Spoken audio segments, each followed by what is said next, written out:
Presiden ke-7 Joko Widodo berpidato di Bloomberg New Economy Forum yang digelar di Singapura pada Jumat 21 November 2025.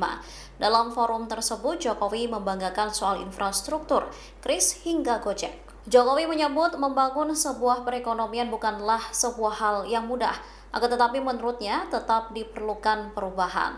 Jokowi mengingatkan tanpa infrastruktur yang kuat, ekonomi tidak dapat tumbuh.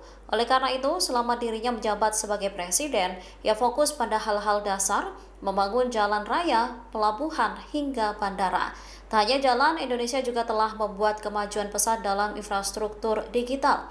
Selama 10 tahun memimpin Indonesia. Download Tribun X sekarang, menghadirkan lokal menjadi Indonesia.